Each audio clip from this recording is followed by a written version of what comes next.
Good evening and welcome to tonight with Faria. इंसाफ हो रहा है या इंसाफ का खून हो रहा है, कहते हैं Nawaz Sharif. Let's take a look at the headlines tonight. Panama case फैसला, नैब रेफरेंसेस और अब फर्द जुर्म। शरीफ खानदान मुश्किलात में गिरफ्तार। या जो समझते हैं कि नवाज शरीफ को हम सियासी मैदान में और इंतखाबी मैदान में नहीं हरा सकते और उनको शिकस्त नहीं दे सकते, वो कभी कोर्ट्स के पीछे छुपते हैं, कभी वो उंगली के पीछे छुपते हैं। एक दिन एहतसाब का भी एहतसाब होगा, मरियम नवाज का बयान। मुस्लिम लीग नून में इख्तलाफात खुलकर सामने आ गए। वफाकी वजीर रियाज हुसैन पीरजादा ने शहबाज शरीफ को पार्टी सरबराह बनने का मशवरा दे दिया। ये जो बेइस्तराबी है, अगर हम डिलीवर कर रहे होते तो लोगों में ये बेचैनी और बेइस्तराबी अगर हम खुद एहतसाबी से कर रहे होते तो ना होती। क्या शहबाज शरीफ मुस्लिम लीग नून के नए सरबराह होंगे? पूछेंगे वजीर मुमलिकत पार्लिमानी अमूर मोहसिन शाहनवाज रांझा से। रहनुमा पाकिस्तान तहरीक इंसाफ इमरान इस्माइल से। रहनुमा peoples party doctor Abdul Qayyum Soomro से। और माहिर कानून आरिफ चौधरी से।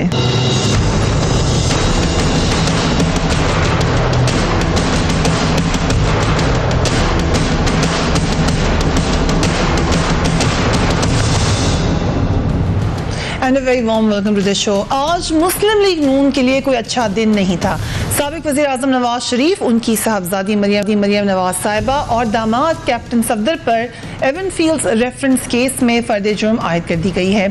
ये एक माइलस्टोन भी कह लें तमाम मामलात का। बहुत मुख्तलिफ क़यास सराइयाँ थी, मगर बहरहाल आज का दिन आया और फर्द जुर्म आयद कर दी गई। अदालत ने कानूनी तौर पर उन्हें मुलजिम करार दे दिया है। एहतसाब अदालत के जो जज हैं, जो एहतसाब अदालत के सामने अभी मुकदमा है और वहाँ पर ही तमाम कार्रवाई हुई और आज फर्द जुर्म भी पढ़कर सुना दी गई। फर्द जुर्म में क्या कहा गया, let's have a look at that. इल्ज़ाम यह है कि मरियम नवाज लंदन फ्लैट्स की बेनिफिक्ट्री ओनर हैं। ये भी कहा गया कि मुल्ज़िमान ने लंदन में गैर कानूनी असासे बनाए। मुल्ज़िमान असासों के ज़राए आमदनी बनाने में नाकाम रहे हैं। सुप्रीम कोर्ट में जाली दस्तावेज़ात जमा करा दी गई हैं। जाली ट्रस्ट डीड बनाई गई। ट्रस्ट डीड के लिए क्लिबरी फॉन्ट इस्तेमाल किया गया। जो दूसरा हिस्सा है ये ऑब्वियसली JIT की फाइंडिंग के ऊपर बेस कर रहा है। JIT के हवाले से पहले ही PMLN अपने खदशात का इजहार करती रही है, बार बार उसके ऊपर एतराज़ात किए गए। पिछले कुछ दिनों ये खबरें चल रही थी कि मरियम नवाज शरीफ साहिबा को ये पैगाम पहुँचाया गया है कुछ हलकों से कि वो जो बार बार खुलकर तनकीद कर रही हैं कुछ इदारों के ऊपर, वो उनको नहीं करनी चाहिए। अगर ये पैगाम पहुंचाया गया था तो इस पैगाम का कोई ख़ास असर नहीं हुआ। आज मरियम नवाज साहिबा ने एक बात की, लेट्स वॉच हर। अभी एहतसाब होगा एक दिन और हमने तो बर्दाश्त कर लिया क्योंकि ये एक 99 का रिपीट चल रहा है। हमने तो बर्दाश्त कर लिया। ये अदालतें और ये सब मेरे लिए नई नहीं है। मैं 99 में भी ये किसको दे रही हैं आप? मैसेज में पाकिस्तान के अवाम को दे रही हूँ। ये तो नहीं हो सकता कि नाइंसाफ़ी और जो जुल्म है वो चलता रहे। नाइंसाफ़ी बहुत शॉर्ट लिव्ड होती है, उसकी ज़िंदगी बहुत थोड़ी होती है, लेकिन इसकी जो गूंज है, इसकी जो इसको पे करना पड़ता है वो शॉर्ट लिव्ड नहीं होता। वो इस दुनिया में भी चलता है, वो आखिरत में भी चलता है, वो ख़त्म नहीं होता। नवाज शरीफ साहब से अभी कुछ देर पहले लंदन में कुछ रिपोर्टर्स ने सवालात किए। उन्होंने भी जो बयान दिया है वो मोरलेस वही है जो मरियम नवाज साहिबा कह रही हैं। उन्होंने कहा लंदन में अहलिया के इलाज की वजह से मुकीम हो, फैसला पैनामा पर करते अकामा पर क्यों किया, चुन का मुखालिफिन को JIT का रुकन बनाया गया। क्या एहतसाब इस तरह से होता है? उम्मीद है मेरे साथ इंसाफ होगा। अदालतों का पहले भी सामना किया, अब भी करेंगे। ये बात सामने आई कि JIT के जितने भी लोग थे वो नवाज शरीफ साहब के मुखालिफिन थे। आज ये बात नवाज शरीफ साहब ने खुलकर कह दी है। एक और खदशा जिसका बार बार कहा जा रहा था वो ये कि मुस्लिम लीग नून में फॉरवर्ड ब्लॉक बनने जा रहा है और बगावत के आसार नजर आ रहे हैं। पार्टी के अंदर टूट फूट हो रही है, जिसको बार बार PMLN डिनाई कर रही थी। इसके कुछ शवाहिद मिले, आज खुलकर हमें ये खदशा सच होता हुआ नजर आया। वफाकी वज़ीर बैनुल-सूबाई अमूर रियाज हुसैन पीरजादा ने आज एक प्रेस कॉन्फ्रेंस कर दी और नवाज शरीफ के खिलाफ अलम बगावत ऑफिशियल ऑफिशियली बुलंद कर दिया। पहले तो वो कह ही रहे थे, नाउ ही हैज, जैसे कहते हैं अंग्रेजी में, cat is out of the bag. Let's watch him. क्या ये मुल्क जमहूरियत में ऐसे ही रहेगा कि लीडर जो करते रहे हमारे जैसे भेड़ बकरियों के पीछे फिरते रहे? हम सिर्फ लीडरों की हाशिया बर्दारी करें, उनके कामों को अपने मुआवजे बना के पेश करें? क्योंकि आप देखें कि जब सियासी जमातों में भी ऐसा वक्त आता है तो सियासी जमात के लोगों का काम है कि उसके ऊपर वो अपना खड़े होकर और कहें कि ये गलत है। अब वक्त आ गया है सही या गलत कहने का, और आप देखेंगे कि ये हो जाएगा कि हमारे अगर पार्टी में जिंदा रहना है तो हमें फिर अपना फैसला कुछ करना पड़ेगा। आज क्योंकि अहम डेवलपमेंट थी, जो अंग्रेजी अखबार हैं वो भी हमें नजर आ रहा है कि आज की डेवलपमेंट को फॉलो कर रहे थे, इस पर भी आएंगे। But I start with you Imran Ismail साहब। 90 की दहाई का तसलसल है, वही अदालतें हैं जिनको हम पहले फेस कर चुके हैं। इकामा पर फैसला क्यों किया? चुन चुन का मुखालिफिन JIT में थे, किस बात का इशारा कर रहे हैं नवाज शरीफ साहब और उनका खानदान? बहुत शुक्रिया फरिया। देखिए, ये कहना बिल्कुल गलत है कि जो अदालतें 90 की दिहाई में थीं वही उसी तरह की अदालतें आज भी लगी हैं। आज पाकिस्तान की जो अदालतें हैं जो वो बड़ी आज़ाद अदालतें हैं, किसी दबाव में नहीं है, किसी डिक्टेटर के दबाव में नहीं है, किसी कोई PCO का हलफ नहीं उठाया हुआ उन्होंने। अब वो बिल्कुल आज़ाद और ख़ुद मुख्तार हैं फ़ैसला करने में। अपनी कोई ज़ाती पसंद नापसंदीदगी भी इसमें नज़र नहीं आ रही। यहाँ पर मामलात ये है कि अगर जो फ़ैसला नवाज शरीफ के फेवर में आ जाए तो वही फ़ैसला हक़ और सच का होता है, और अगर जो फ़ैसला नवाज शरीफ के ख़िलाफ़ आ जाए, उनके ख़ानदान के ख़िलाफ़ आ जाए, तो वो फ़ैसला साजिश पर मबनी होता है। ये कौन सी साजिश है? कौन साजिश कर रहा है? पाकिस्तान की अफवाज इसके पीछे हैं, पाकिस्तान की अदलिया इसके पीछे है। दो इदारे जो हैं वो बार बार नवाज शरीफ साहब टारगेट कर रहे हैं या उनका ख़ानदान टारगेट कर रहा है कि जी हमसे इंतकाम लिया जा रहा है, हम ये एहतसाब नहीं है, ये इंतकाम है।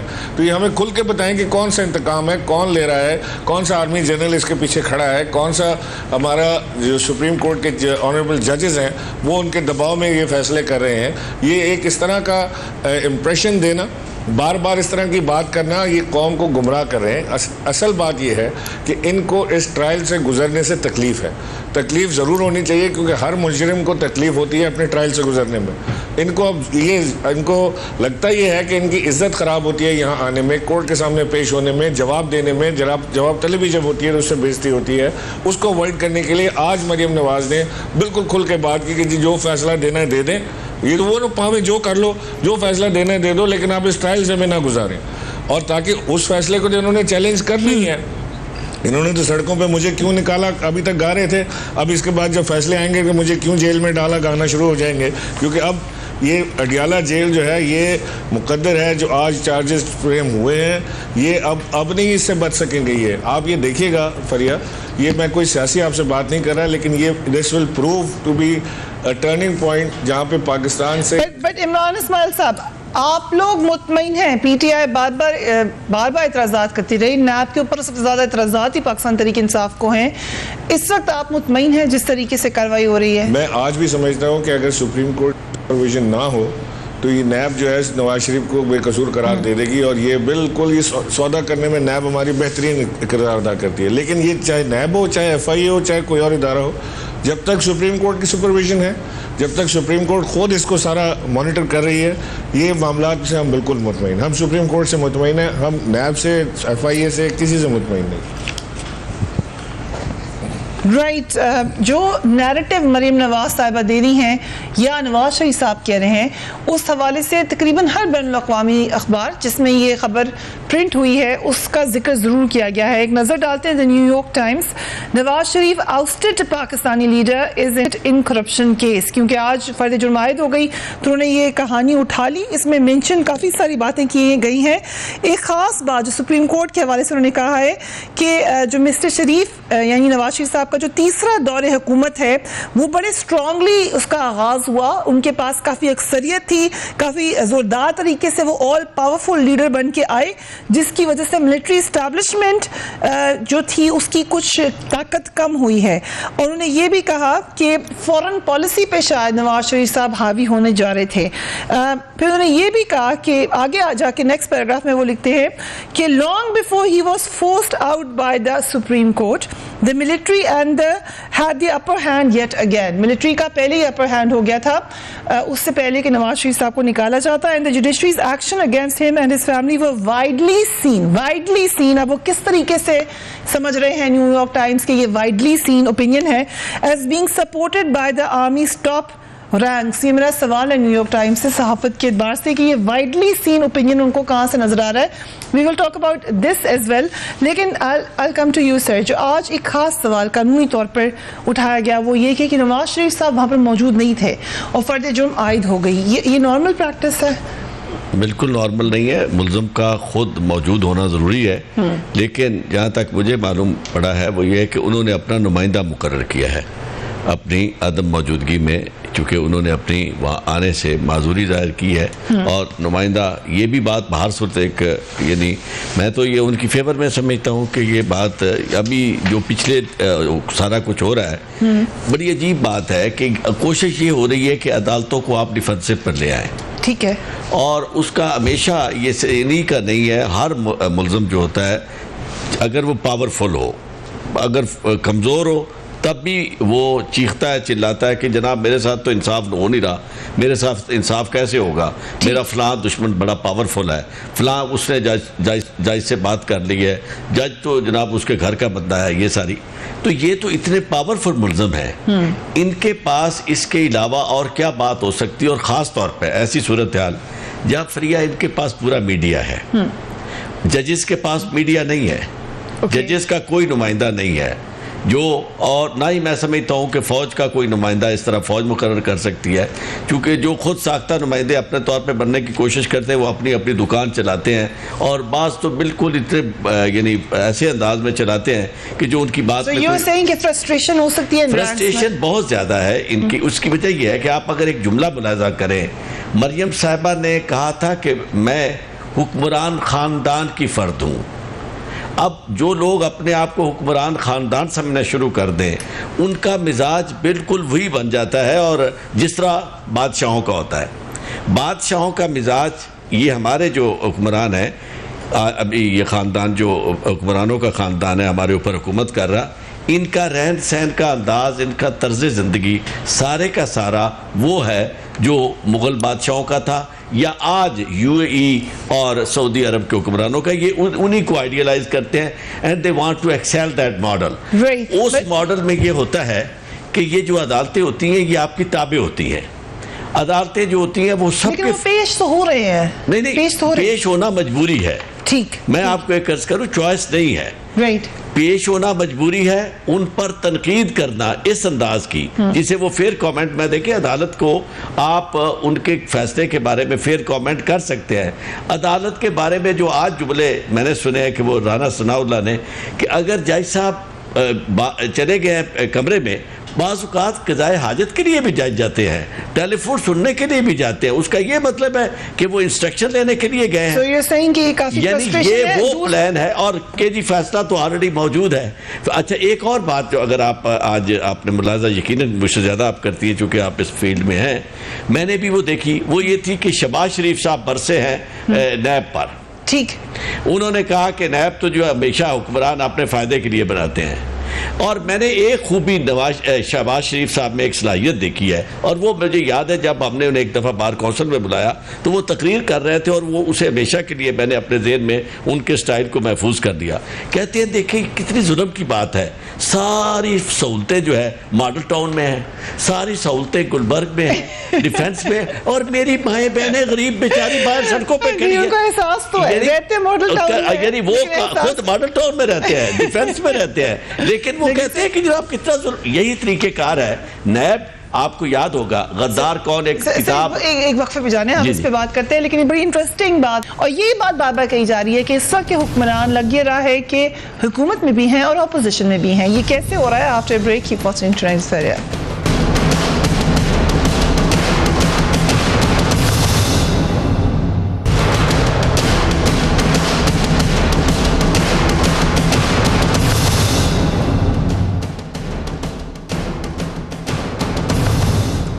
And welcome back. हमने आपको दिखाया कि न्यूयॉर्क टाइम्स क्या कहता है, वॉशिंगटन पोस्ट पर भी एक नज़र डालते हैं।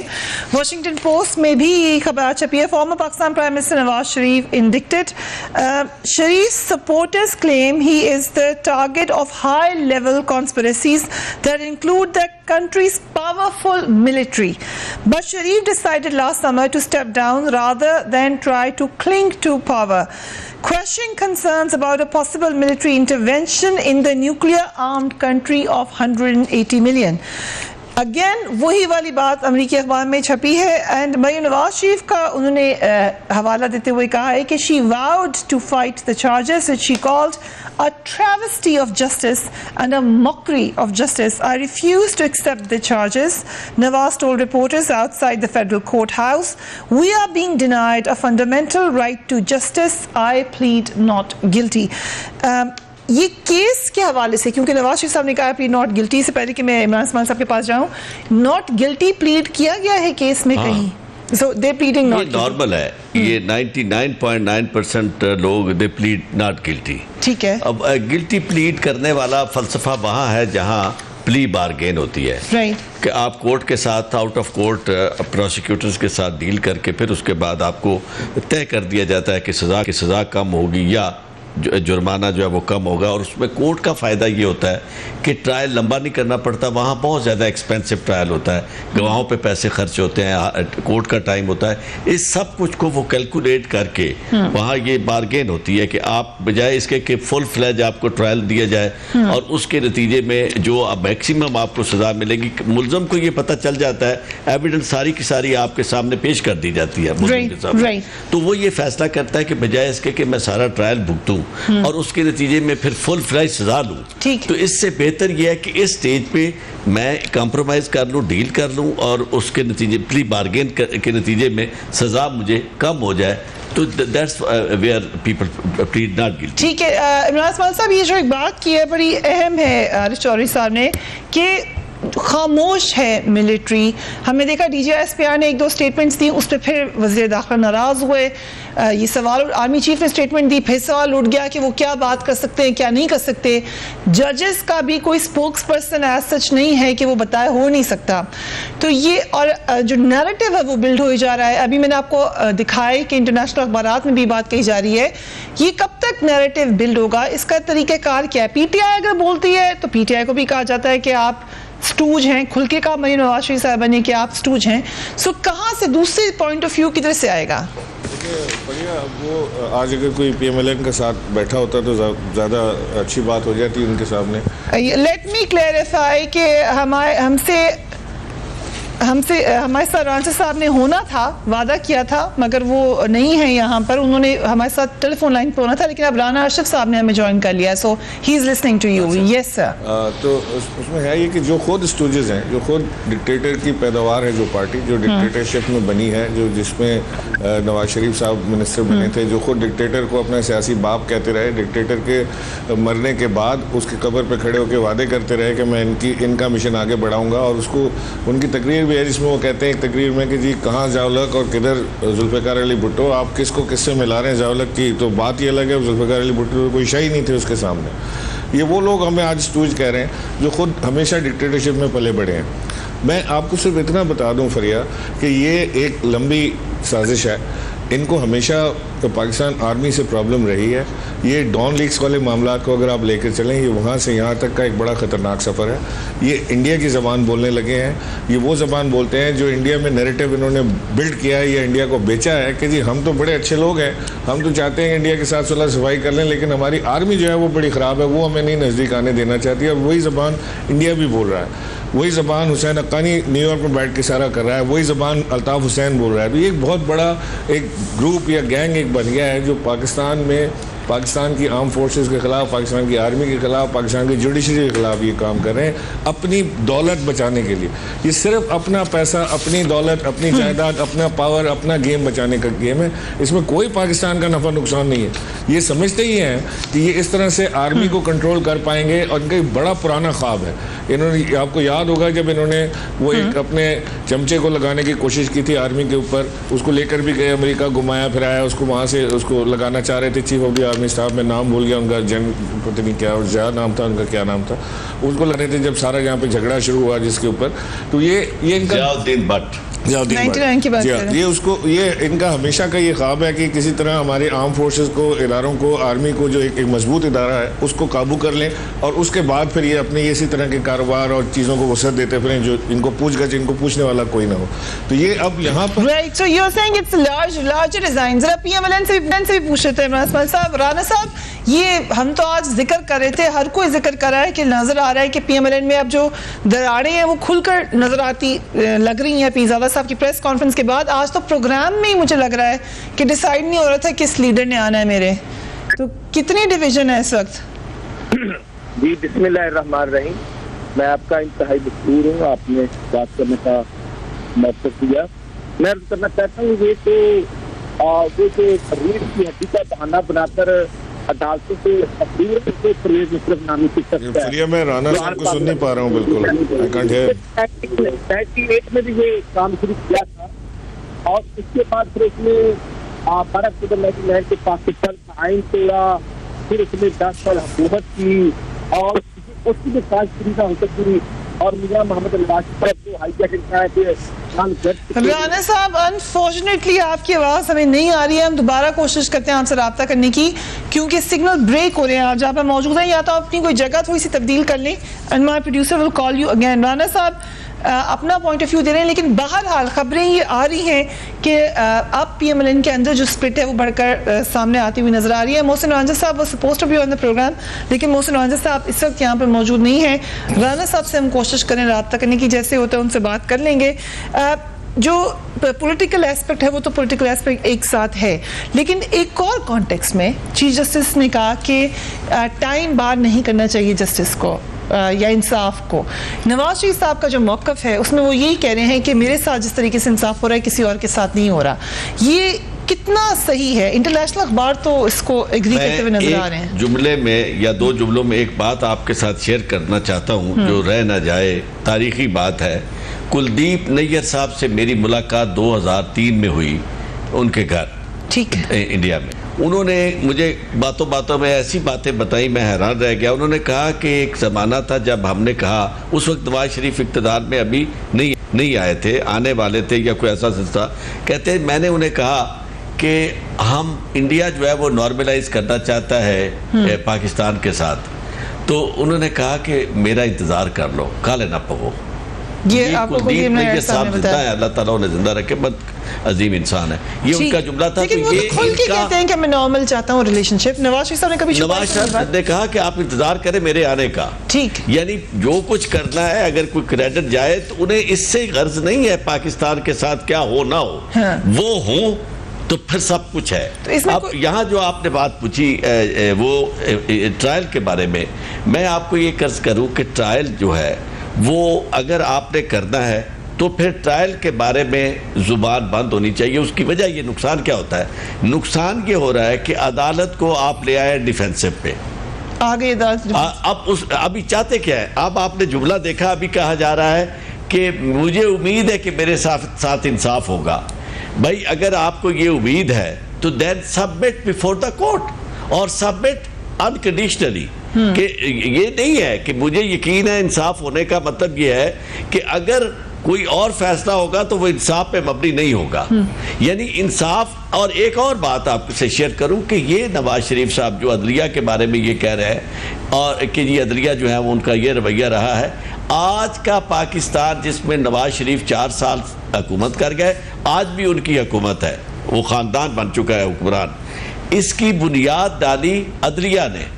अदलिया का फैसला ना आता नवाज शरीफ साहब के केस में, जिसमें उन्होंने लैशिस और जो टाइम बार हर चीज़ को ख़त्म करके रिव्यू में सारी हदें क्रॉस करके उनका सारा उन्हें क्लीन चिट दी और इक़्तिदार तक पहुंचने का रास्ता ठीक हमवार किया।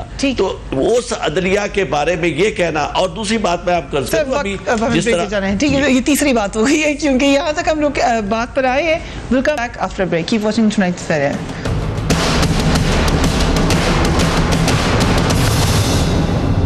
अच्छा दादा माँ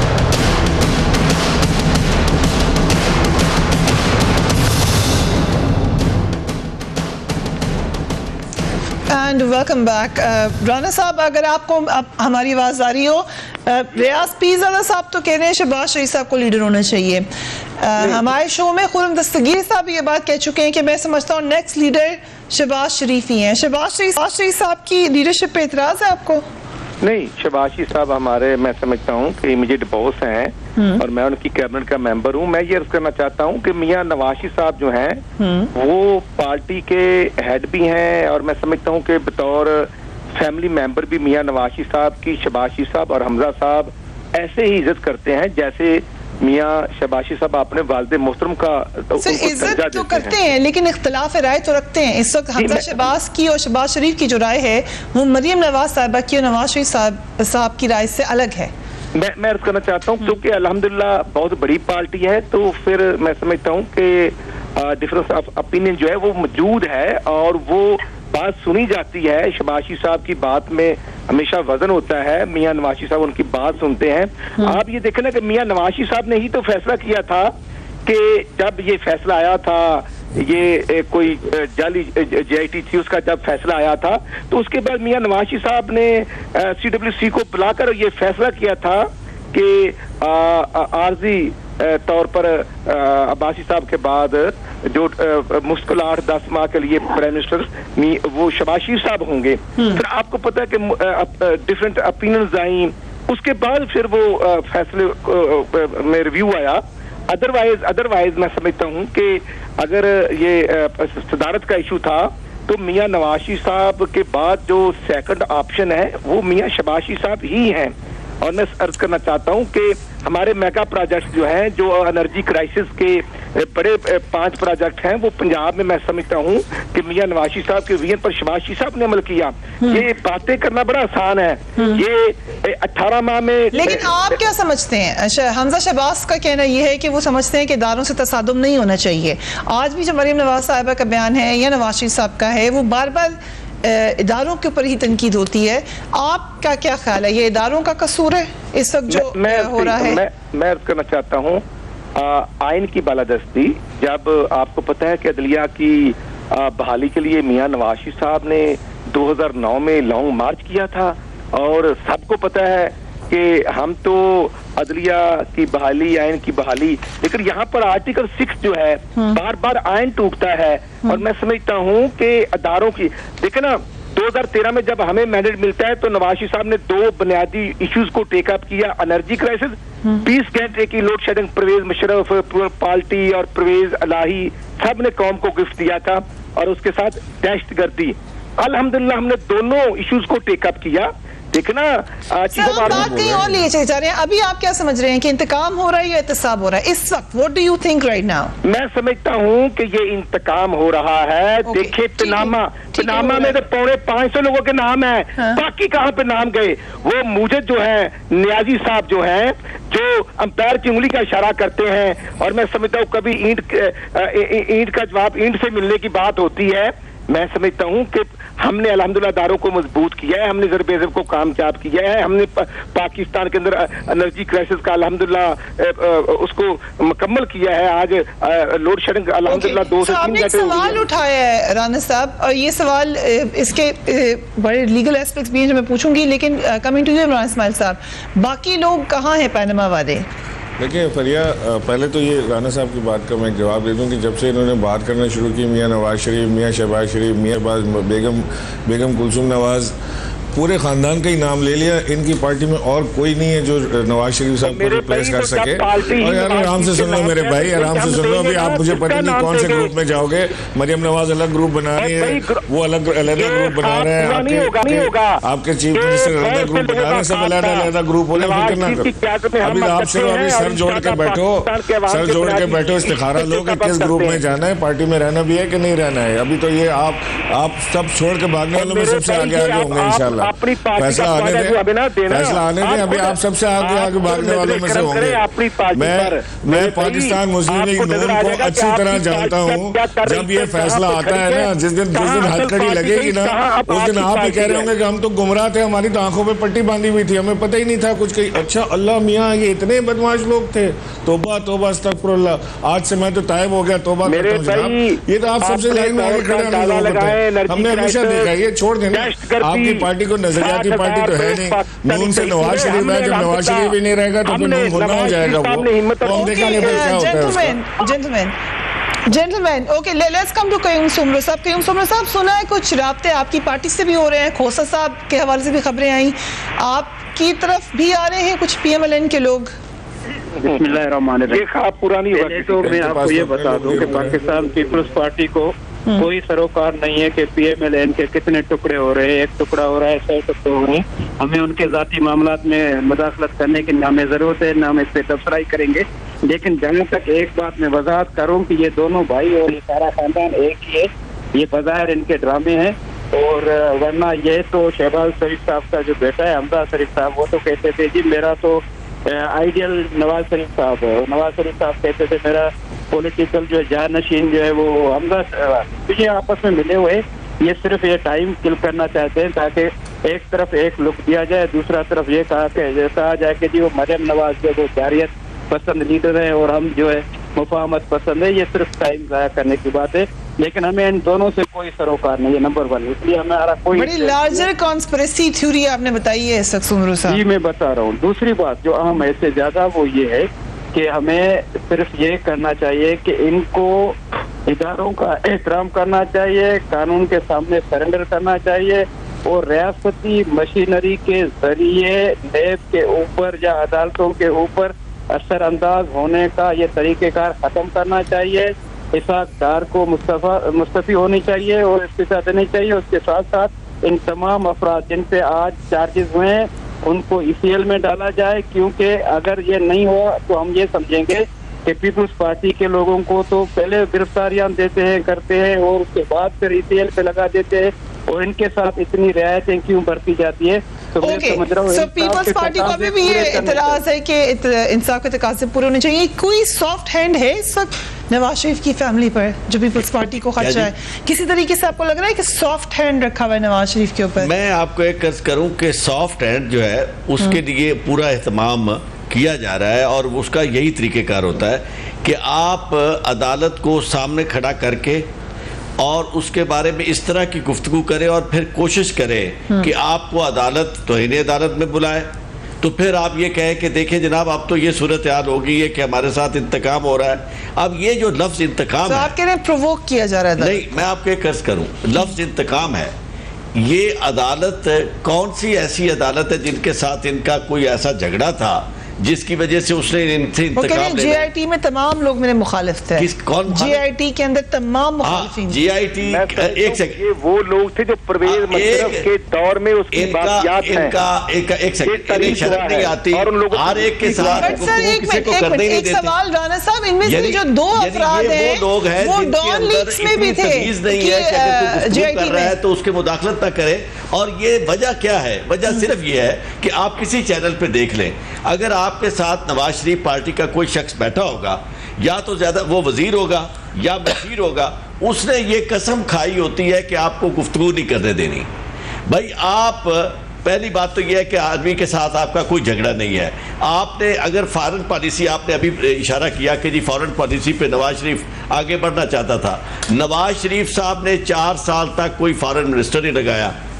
नवाज शरीफ की अपनी कोई फॉरेन पॉलिसी, मेरा ख्याल का पॉइंट ऑफ व्यू आ गया। मैम आप मेरा भी पॉइंट ऑफ व्यू लें। यानी आप एंकर पर्सन भी बन गए, आप फैसला ये आपने करना है कि इनका पॉइंट ऑफ व्यू आ गया। यही काम आप वहाँ भी ये करना चाहते हैं कि मुनसिफ भी ये खुद बनना चाहते हैं। और जो चाहते क्या थे, मैं आपको एक अर्ज करूँ, आप इनसे कोई पूछे लॉन कमीशन क्या था?